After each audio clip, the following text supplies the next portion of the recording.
Hello friends, educational fact channel में आपका स्वागत है। हाजिर है आपके लिए आज की कुछ खास अपडेट्स को लेके। तो सबसे बड़ी और ब्रेकिंग अपडेट जो आज की है वो है आपकी एनटीटी भर्ती के रिगार्डिंग। यहाँ पे आप देख सकते हैं बहुत सारे कैंडिडेट हैं, लगभग 10,000 के करीब कैंडिडेट थे जिन्होंने कि इसमें भाग लिया था। लेकिन उनके लिए यहाँ पे एक बुरी खबर जो है वो सामने आ रही है। बहुत सारे कैंडिडेट इसके रिजल्ट का इंतजार कर रहे थे और उम्मीद भी लगाए बैठे होंगे कि हमारी जो है इसमें सिलेक्शन हो जाएगी, क्योंकि 6,000 के करीब जो पद है उसमें 3,000 के करीब जो है वो अभी इंटरव्यू हो चुके थे और बहुत सारे कयास जो है वो लगाए जा रहे थे। तो यहाँ पे आप देख पाएँगे जो खबर निकल के सामने आ रही है वो बहुत ही बड़ी है। और यहाँ पे आप देख पाएँगे कि एनटीटी भर्ती 6,297 पदों के लिए 10,000 आवेदन, पात्र 14। तो यहाँ पे सिर्फ 14 कैंडिडेट है जो कि एलिजिबल है इस भर्ती प्रक्रिया के लिए। मान्यता प्राप्त संस्थानों से 2 साल का एनटीटी डिप्लोमा होने की शर्त पूरी नहीं कर सके अधिकतर अभ्यर्थी। तो ये आप समझ सकते हैं कि 99% कैंडिडेट जो है वो यहाँ पे बाहर हो चुके हैं। पूरी खबर को पढ़ते हैं क्या कुछ इसमें लिखा गया है। हिमाचल प्रदेश में नर्सरी टीचर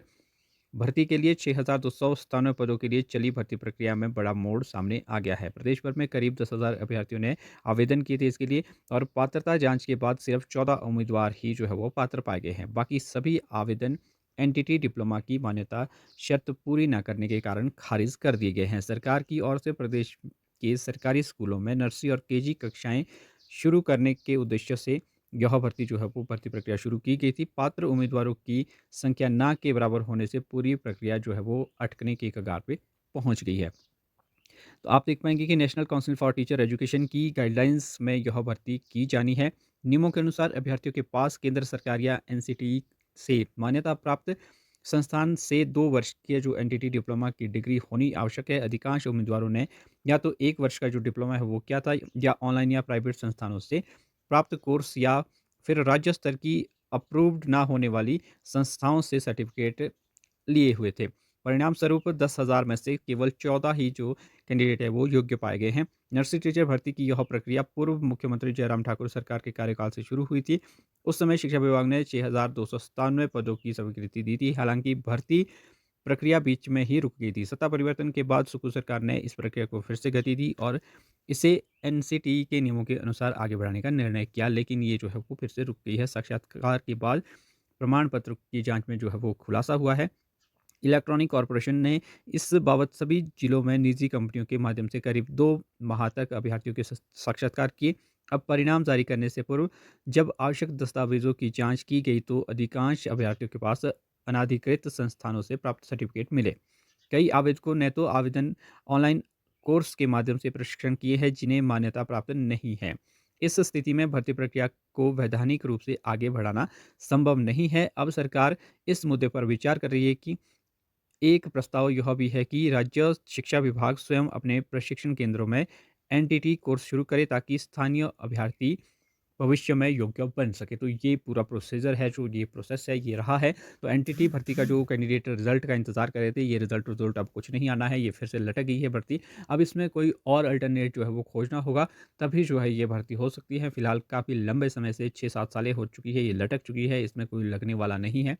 तो ऐसे रूल का भी फ़ायदा क्या है, या तो नए रूल्स बनाएँ ताकि भर्ती हो। अब 7,000 पद खाली हैं और लगभग 50,000 के करीब जो है वो बच्चे स्कूलों में सफ़र कर रहे हैं, क्योंकि या तो आप देख पाएँगे कि जब आज तक जेबीटी पढ़ा रहे हैं, वैसे तो इसमें जो एनटीटी वाले हैं वो अगेंस्ट हो जाएँगे मेरे कि इस तरह से मैंने इसकी बात की। लेकिन जब जेबीटी पढ़ा रहे हैं तो या तो जेबीटी वालों को ही इसमें अलाउ कर दिया जाए ताकि एटलीस्ट जो पद है वो तो भरे और रोज़गार तो मिले। अब खाली पद रखना कहीं भी ये अच्छी बात नहीं है। और साथ में यहाँ पे दूसरी खबर ये है कि जॉब ट्रेनी बनेंगे एसएमसी शिक्षक परीक्षा में 40 अंक लेना ज़रूरी। तो ये भी एक बड़ी अपडेट है। यहाँ पे भी 1427 के करीब जो है वो पद भरे जाने हैं। शिक्षा विभाग में 1427 पदों पर 5% लिमिटेड डायरेक्टर भर्ती के जो लिए शिक्षा बोर्ड को भेजा पत्र है, इसमें भी ये प्रोसेस जो है वो ऑलमोस्ट शुरू हो चुका है। और इसमें आपका ये है कि 5% कोटे से जो है ये पद भरे जाने हैं। लेकिन इसमें भी एक बात ये है कि आप देख पाएंगे एसएमसी शिक्षकों को जॉब ट्रेनी के तौर पर नियुक्त किया जाएगा। 2 वर्ष के बाद इन्हें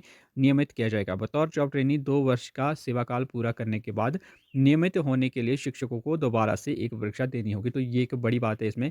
अब ये सबके लिए ही ऐसा होना है कि इनके लिए ही ऐसा होना है, ये भी एक बड़ा सवाल है। परीक्षा पास करने के लिए सामान्य श्रेणी के शिक्षकों को 40 और आरक्षित क्षेत्र श्रेणी वालों को 45 अंक जो है वो लेना ज़रूरी है।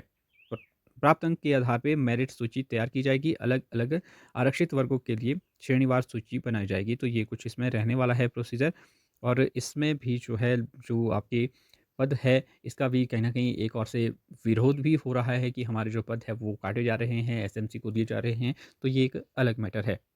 वहीं एक और अपडेट आपकी टेट एग्ज़ामिनेशन के रिगार्डिंग है, तो 10 विषयों के लिए 2 और 5 नवंबर को होगी परीक्षा।